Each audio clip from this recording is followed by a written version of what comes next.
ಎಲ್ಲರಿಗೂ ನಮಸ್ಕಾರ. ಇವತ್ತಿನ ರೆಸಿಪಿ ಒಗ್ಗರಣೆ ಅನ್ನ ಮಾಡುವ ವಿಧಾನ. ಗ್ಯಾಸ್ ಸ್ಟವನ್ನು ಹಚ್ಚಿ ಅದರ ಮೇಲೆ ಒಂದು ಬಾಂಡಲಿಯನ್ನು ಸಹ ಇಡಿ.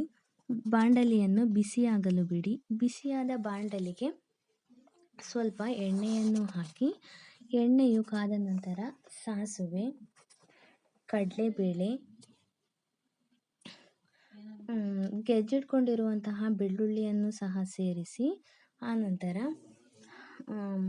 ಕಟ್ ಮಾಡಿಟ್ಕೊಂಡಿರುವಂತಹ ಈರುಳ್ಳಿ, ಕರಿಬೇವಿನ ಎಲೆಯನ್ನು ಸಹ ಅದಕ್ಕೆ ಸೇರಿಸಿ ಫ್ರೈ ಮಾಡ್ಕೊಳ್ಳಿ.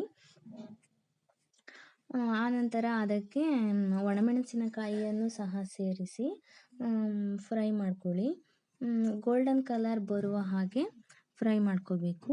ಫ್ರೈ ಆದ ನಂತರ ಅದಕ್ಕೆ ತುರಿದಿಟ್ಕೊಂಡಿರುವಂತಹ ಕಾಯಿಯನ್ನು ಸಹ ಸೇರಿಸ್ಕೊಂಡು ಸ್ವಲ್ಪ ಹೊತ್ತು ಕಡಿಮೆ ಉರಿಯಲ್ಲಿ ಫ್ರೈ ಮಾಡ್ಕೋಬೇಕು. ಫ್ರೈ ಆದ ನಂತರ ರುಚಿಗೆ ತಕ್ಕಷ್ಟು ಉಪ್ಪನ್ನು ಸಹ ಸೇರಿಸಿ ಅದಕ್ಕೆ ಪುಡಿಯಾಗಿ ಮಾಡಿಟ್ಕೊಂಡಿರುವಂತಹ ಅನ್ನವನ್ನು ಸೇರಿಸಿ, ಅಥವಾ ರಾತ್ರಿ ಉಳಿದಿರುವ ಅನ್ನದಲ್ಲೂ ಸಹ ಒಗ್ಗರಣೆಯನ್ನು ಮಾಡಬಹುದು. ಅದಕ್ಕೆ ಸ್ವಲ್ಪ ಕೊತ್ತಂಬರಿ ಸೊಪ್ಪನ್ನು ಹಾಕಿ, ತುಂಬ ಸಿಂಪಲ್ ಆದರೆ ಮತ್ತು ತುಂಬ ರುಚಿಯಾದಂತಹ, ತುಂಬಾ ಕ್ವಿಕ್ಕಾಗಿ ಮಾಡುವಂತಹ ರೆಸಿಪಿ. ಒಮ್ಮೆ ಟ್ರೈ ಮಾಡಿ. Thank you.